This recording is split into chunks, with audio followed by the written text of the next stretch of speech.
Assalamualaikum warahmatullahi wabarakatuh. Perkenalkan, nama saya Radika Febriansyah dengan NPM 2435100135. Pada video kali ini saya akan membaca buku pemrograman web bab 5 yaitu JavaScript Under the Hood.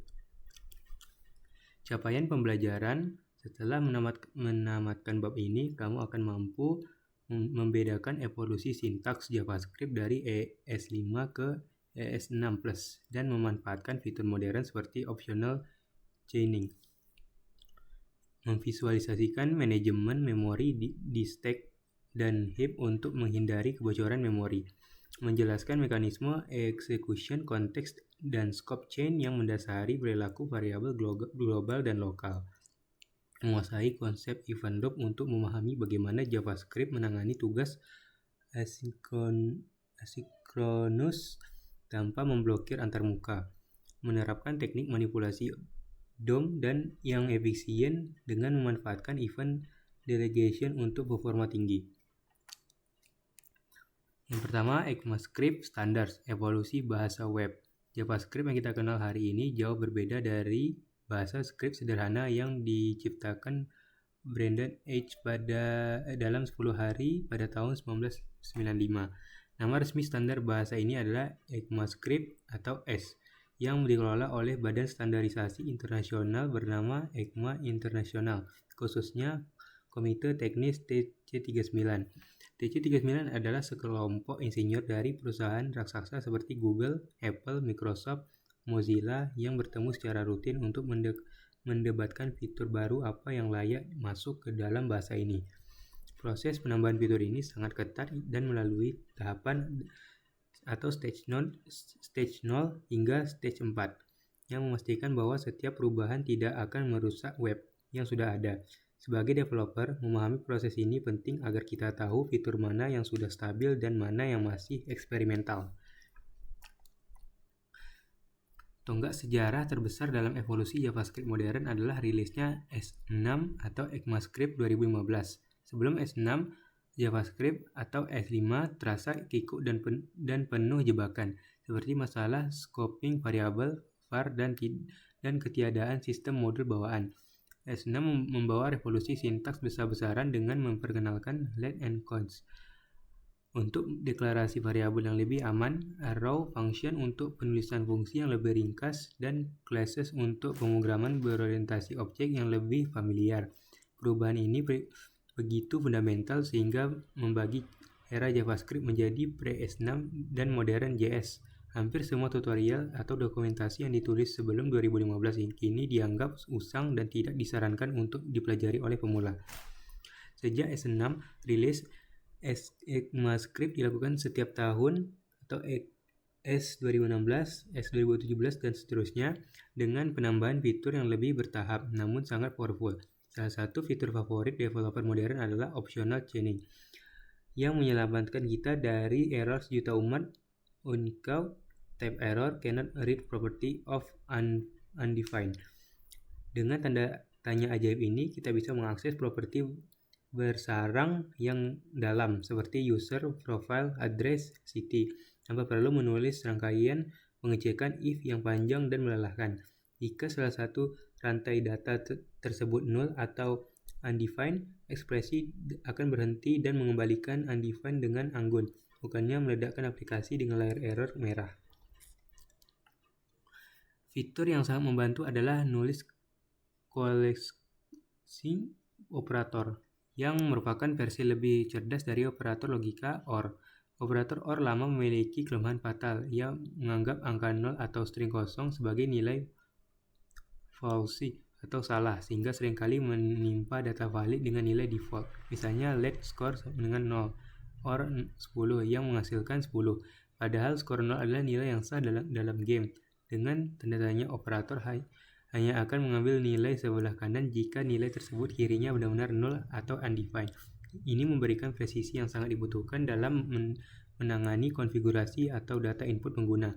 Kita juga tidak boleh melupakan destructuring assignment, sebuah sintak elegan untuk membongkar nilai dari array atau properti dari objek ke dalam variabel terpisah.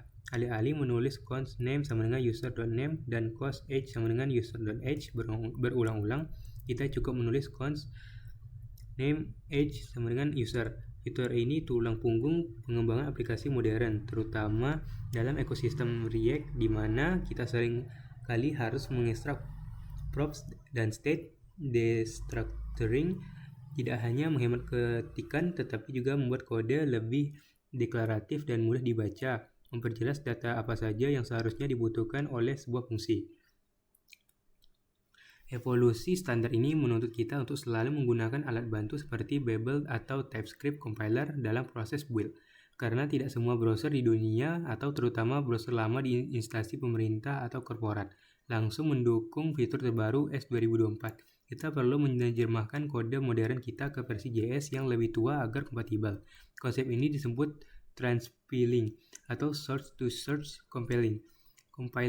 Ini memungkinkan kita menulis kode dengan sintaks masa depan yang ekspresif hari ini, tanpa mengorbankan pengguna yang masih terjebak dengan browser lawas. Memahami alat transpilasi adalah bagian integral dari menjadi web arsitek yang inklusif. Yang kedua, memori model dan data type di balik trial penyimpanan. Untuk menulis kode yang efisien dan bebas bug, kita harus mengintip bagaimana mesin JavaScript atau seperti V8 di Chrome menyimpan data kita di memori komputer. Secara garis besar, memori dibagi menjadi dua wilayah utama, stack dan heap. Stack adalah wilayah memori yang sangat cepat, terorganisir rapi, tetapi ukurannya terbatas. Digunakan untuk menyimpan data statis yang ukurannya sudah diketahui saat compile time. Disinilah tipe data primitif atau seperti number, string, boolean, null, undefined, simbol, tinggal. Karena sifatnya yang sederhana, variabel di stack menyimpan nilainya secara langsung. Ketika kamu menyalin variabel primitif atau left A sama dengan 10, left B sama dengan A, komputer benar-benar membuat salinan nilai 10 yang baru dan independen. Di sisi lain, heap adalah wilayah memori yang besar, tidak terstruktur, dan lebih lambat. Digunakan untuk menyimpan data dinamis yang ukurannya bisa berubah-ubah, seperti objects and array, yang sebenarnya juga objek.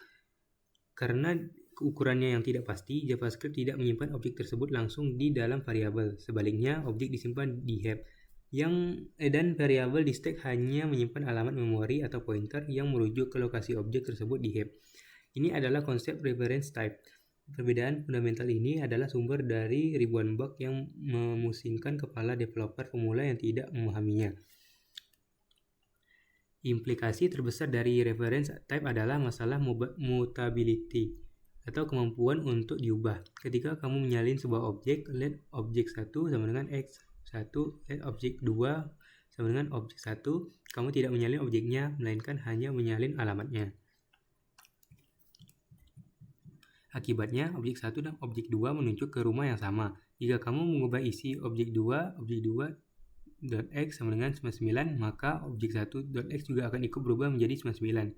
Fenomena ini disebut shared mutable state, dan ini adalah musuh utama dalam arsitektur aplikasi skala besar karena perubahan di suatu tempat bisa menyebabkan efek samping tidak terduga di tempat lain. Inilah mengapa konsep immutability atau data yang tidak bisa diubah sengaja dipuja di dunia modern. Untuk menghindari masalah referensi ini, kita sering kali perlu melakukan deep copy atau shallow copy. Shallow copy atau menggunakan spread operator atau object.assign. Hanya menyalin properti level pertama, tetapi jika ada objek bersarang di dalamnya, referensinya tetap ikut. Untuk benar-benar memisahkan dua objek yang kompleks, kita butuh deep copy yang dulunya rumit dan butuh library eksternal atau lodash. Tetapi kini sudah didukung secara natif oleh browser modern melalui fungsi structured clone.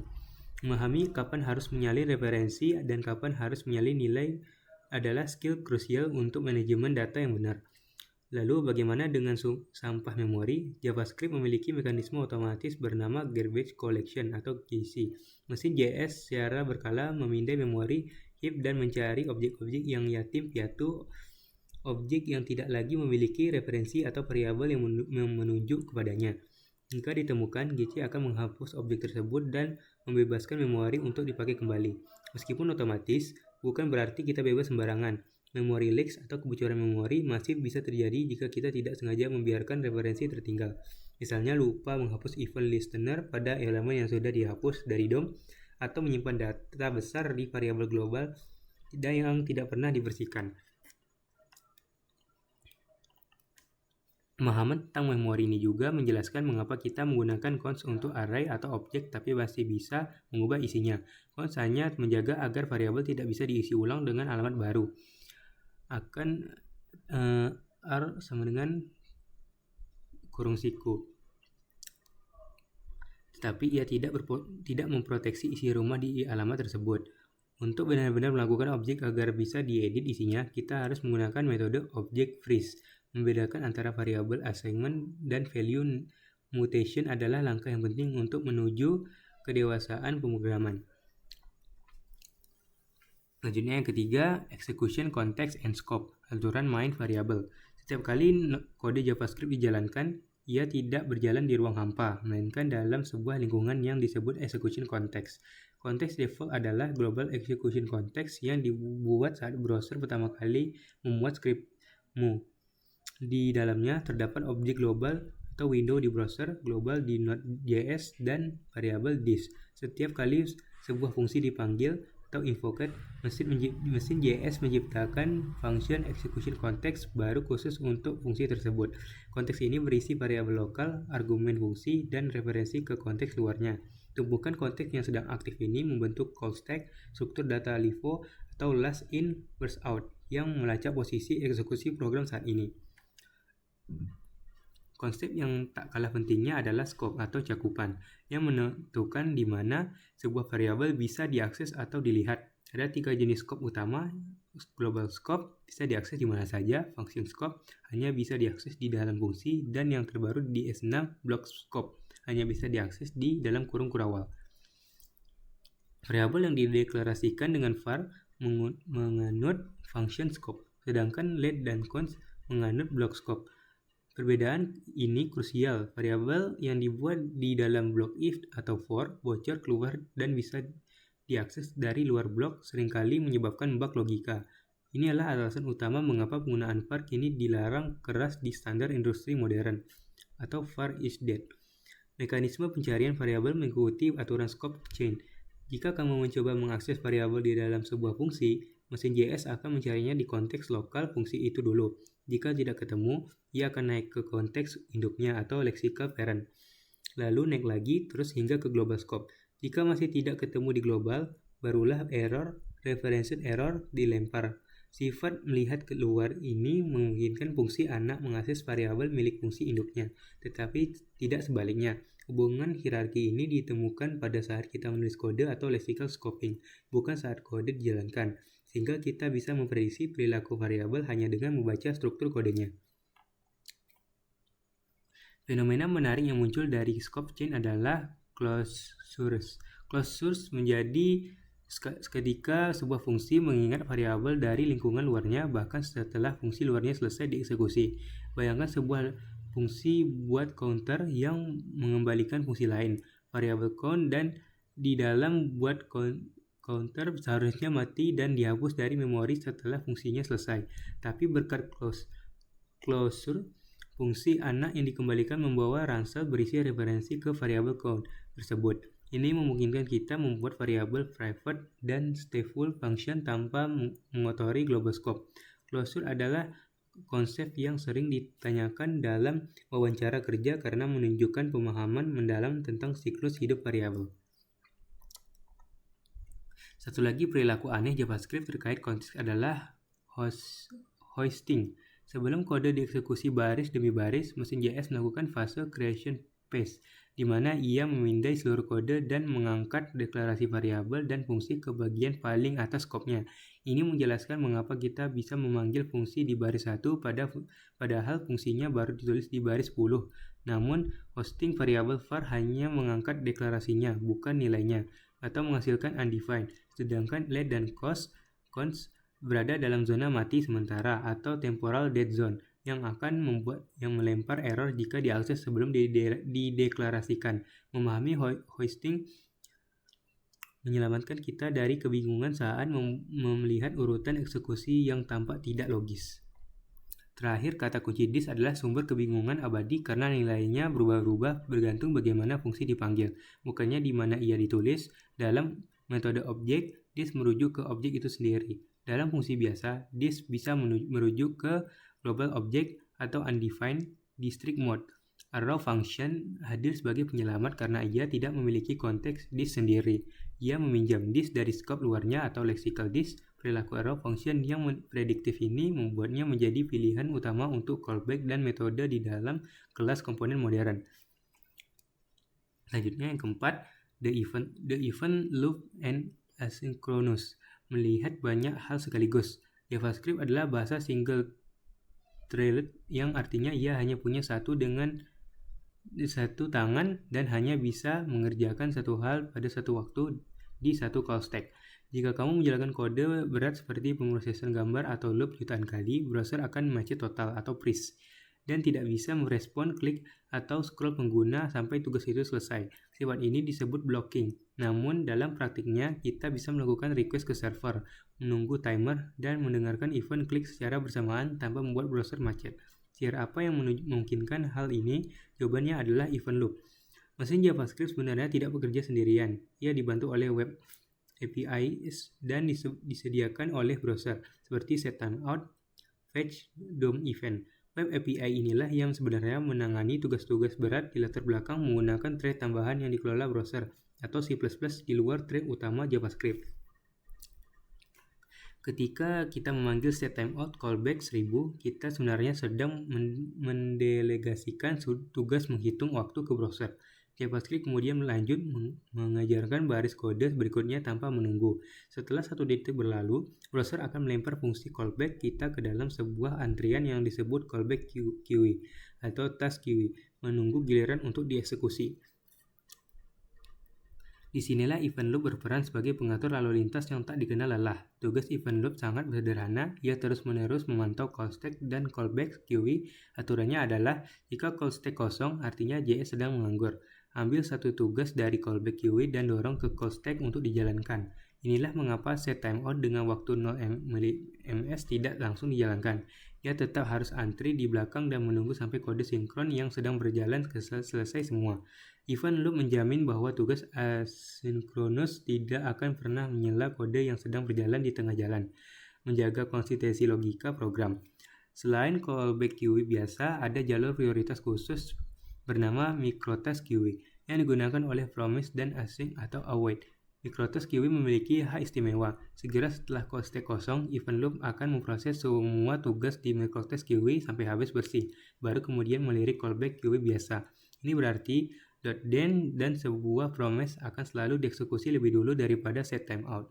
Meskipun keduanya siap pada saat yang sama, memahami prioritas antrian ini sangat penting untuk debugging masalah urutan eksekusi atau race conditions yang kompleks dan dalam aplikasi asinkronus. Evolusi pengenangan asinkronus di JS bergerak dari callback hell, piramida kode yang menjorok ke kanan, menuju promise dan akhirnya mencapai puncaknya di async atau await. Async atau await sebenarnya hanyalah gula sintaksis atau sintaktis sugar di atas promise yang memungkinkan kita menulis kode asinkronus seolah-olah itu kode sinkronus biasa. Dengan kata kunci await, kita bisa menghentikan sementara eksekusi fungsi async tanpa memblokir thread utama sampai data di server datang. Ini membuat alur logika menjadi linear, mudah dibaca dan mudah ditangani errornya menggunakan block, try, atau catch standar. Namun, kekuatan asinkronus ini datang dengan tanggung jawab. Kita harus hati-hati agar tidak membuat waterfall yang tidak perlu, di mana request B menunggu request A selesai padahal keduanya tidak saling berhubungan. Dalam kasus seperti ini, kita harus menggunakan promise.all untuk menjalankan kedua request secara paralel, memaksimalkan efisiensi waktu. Pemahaman mendalam tentang event loop mengajarkan kita bahwa performa JavaScript bukan tentang seberapa cepat proses menghitung, melainkan seberapa pintar kita mengatur antrian tugas agar thread utama tidak pernah tersumbat. Yang kelima, DOM manipulation dan events, jembatan interaktivitas. Dokumen objek model atau DOM adalah antarmuka yang menghubungkan JavaScript dengan halaman HTML. Namun, operasi DOM atau seperti document.getElementById atau add-eventChild adalah salah satu operasi paling mahal alias lambat dalam ekosistem browser. Setiap kali kita menyentuh DOM, browser harus melakukan perhitungan ulang layout dan pengecatan ulang layar. Oleh karena itu, prinsip utama manipulasi DOM adalah yang efisien adalah meminimalkan sentuhan. Jangan mengubah teks sebuah elemen di dalam loop sebanyak 100 kali. Sebaiknya simpan perubahannya di variabel JS, lalu update elemen DOM-nya satu kali saja di akhir. Teknik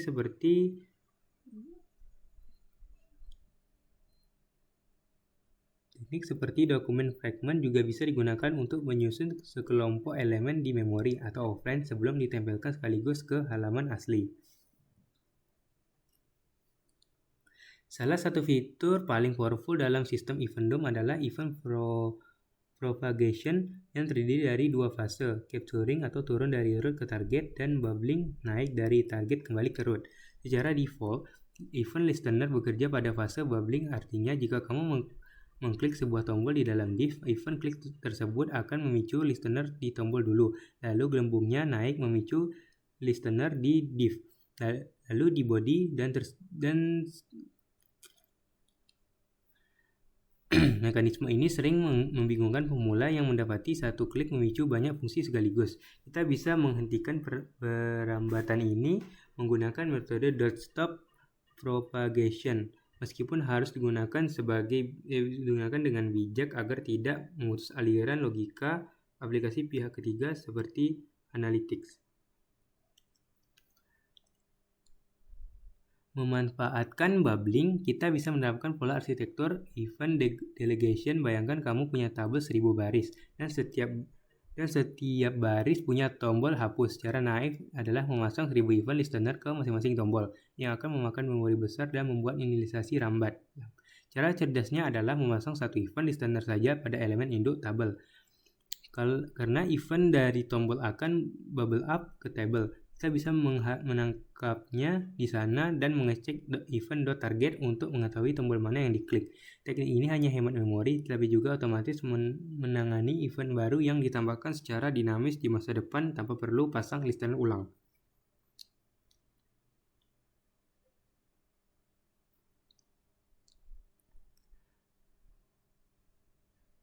Aspek penting lain dari manipulasi DOM modern adalah keamanan, khususnya pencegahan serangan XSS atau cross-site scripting property. Inner HTML sangat praktis untuk menyuntikkan HTML string, tapi ia juga pintu gerbang neraka jika string tersebut berisi skrip jahat dari input pengguna. Arsitek web yang sadar keamanan akan lebih memilih metode aman seperti .textContent yang memperlakukan semuanya sebagai teks mati atau .createElement jika terpaksa harus parsing HTML mentah. Wajib menggunakan library sanitasi seperti DOM-Verify untuk membersihkan skrip berbahaya sebelum disuntikan ke halaman. Selain event klik dan ketik, ada jenis event yang bisa membajiri browser jika tidak dikendalikan seperti scroll, resize, atau mouse move yang bisa memicu ratusan kali per detik. Untuk menangani ini, kita wajib menggunakan teknik debouncing atau throttling. Debouncing memastikan fungsi hanya jalan setelah pengguna berhenti melakukan aksi selama sekian milidetik, cocok untuk search bar. Throttling membatasi fungsi agar hanya jalan maksimal satu kali setiap sekian milidetik, cocok untuk scroll infinite. Menerapkan teknik ini adalah tanda kedewasaan developer yang peduli pada performa dan baterai perangkat pengguna.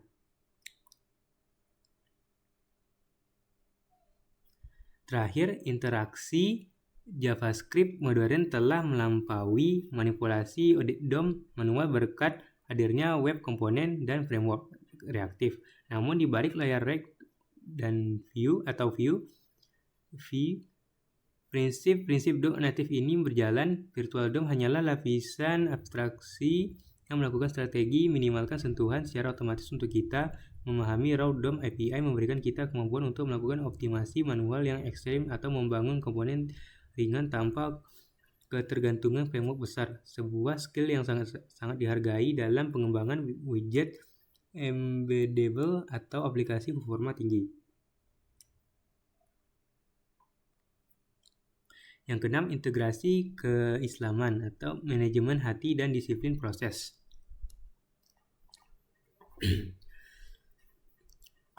Sifat single thread pada JavaScript mengajarkan kita tentang konsep khusyuk dan fokus dalam beramal. Sebagaimana konteks JavaScript hanya bisa mengeksekusi satu fungsi pada satu waktu. Pikiran manusia juga didesain Allah untuk bekerja optimal saat fokus pada satu tujuan atau ikhlas. Mencoba melakukan banyak hal sekaligus atau multitasking seringkali hanya ilusi yang menurunkan kualitas amal, sama seperti membani main thread yang akan menyebabkan aplikasi macet atau freezing. Dalam sholat, kita diperintahkan untuk menyingkirkan semua urusan duniawi dan hanya memproses konteks ibadah. Inilah bentuk single thread spiritual yang menjamin kualitas koreksi seorang hamba dengan Tuhannya. Konsep asinkronus dan event loop mengajarkan kita tentang hakikat sabar atau kesabaran dan tawakul atau berserah diri. Dalam JavaScript, sebuah promise mewakili nilai yang belum tersedia sekarang, tetapi akan tersedia di masa depan atau sukses atau gagal. Seorang mukmin hidup dengan promise dari Allah bahwa setiap usaha yang akan ada balasannya, namun ia tidak boleh memblokir kehidupannya atau blocking IO hanya untuk menunggu hasil tersebut. Ia terus melanjutkan tugas-tugas lain di Kostek atau ibadah, bekerja, belajar, sembari membiarkan Allah memproses hasil usahanya di latar belakang atau background. Yakin bahwa ketika waktunya tepat, takdir itu akan masuk ke callback queue untuk kita terima dengan ridho. Mekanisme garbage collection atau pengelolaan memori adalah metafora teknologi yang sangat kuat untuk tazkiyatun nafs atau penyucian jiwa. JavaScript secara otomatis menghapus objek-objek yang tidak lagi memiliki referensi atau tidak lagi berguna atau sampah agar memori tidak bocor dan aplikasi tidak lambat. Demikian pula hati manusia, ia harus rutin dibersihkan dari sampah penyakit hati seperti dengki, dendam, dan kesombongan melalui istighfar. Jika sampah-sampah ini dibiarkan menumpuk tanpa dibersihkan, hati kita akan menjadi berat, lambat dalam menerima hidayah, dan akhirnya crash. Serta secara spiritual, menjaga kebersihan memori adalah syarat performa aplikasi, sebagaimana menjaga kebersihan hati adalah syarat keselamatan di akhirat.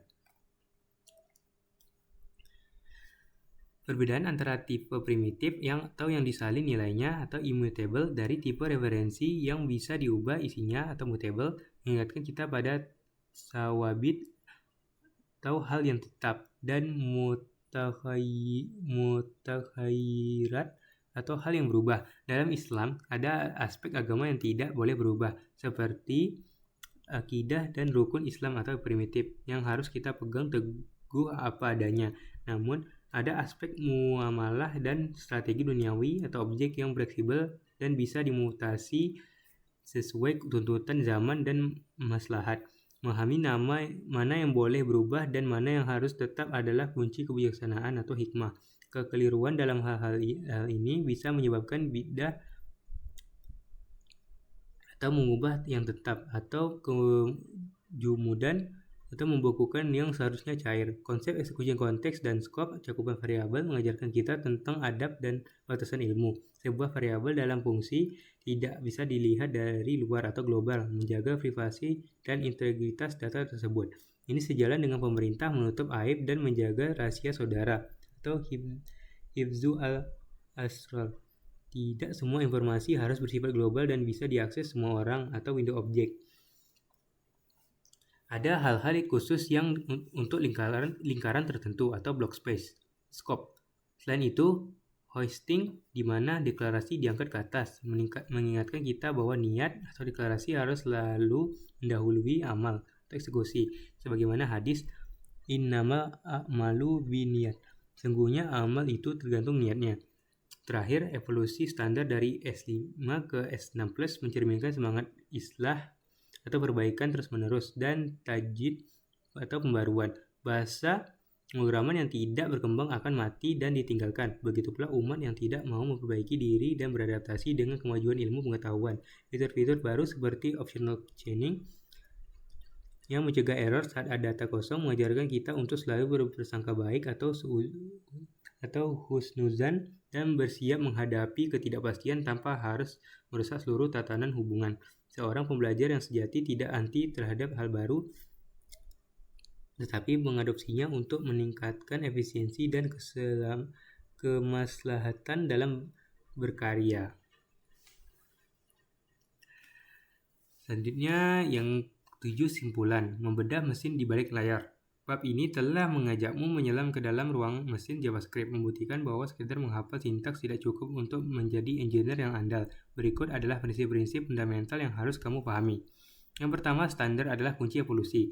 Kita belajar bahwa JavaScript terus bermutasi melalui standar ECMAScript atau S6+. Fitur modern seperti optional chaining dan destructuring bukan sekadar gula-gula sintaksis, melainkan alat untuk menulis kode yang lebih ekspresif, aman, dan mudah dibaca. Yang kedua, memori bukan kotak ajaib. Pemahaman tentang stack versus heap dan perbedaan antara tipe primitif versus referensi adalah satu-satunya cara menghindari bug mutasi data yang menghantui. Kita sadar bahwa menyalin objek tidak sama dengan menyalin nilai, dan manajemen memori yang buruk mengundang memory leaks. Yang ketiga, konteks menentukan realitas. Mekanisme scope chain dan closures mengajarkan kita bagaimana variabel hidup dan mati. Closure bukanlah sihir hitam, melainkan cara elegan untuk mengelola privasi data dan state dalam bahasa yang fungsional. Yang keempat, ilusi multitasking atau event loop. Kita membongkar mitos bahwa JavaScript melakukan banyak hal sekaligus. Sebaiknya ia adalah pekerja yang single-threaded yang sangat cerdas mendelegasikan tugas berat ke web API. Memahami antrian microtask versus callback QA adalah kunci untuk menulis aplikasi asinkronus yang tidak memblokir antarmuka. Yang kelima, DOM adalah aplikasi operasi mahal. Terakhir, kita menyadari bahwa setiap sentuhan ke DOM memakan biaya performa. Teknik seperti event delegation dan minimalkan reflow atau repaint adalah strategi wajib untuk menjaga aplikasi tetap berjalan mulus di 60 fps, bukan sekedar jalan-jalan saja. Dengan pemahaman mendalam tentang mesin JavaScript ini, kita menghadapi satu masalah besar. JavaScript terlalu bebas dan mudah error. Di bab 6, kita akan mengenakan baju besi pelindung bernama TypeScript untuk menjinakkan kebuasan JavaScript. Dan mungkin itu saja dari saya. Mohon maaf apabila ada kekurangan. Saya akhiri. Wabillahi taufiq wal hidayah. Wassalamualaikum warahmatullahi wabarakatuh.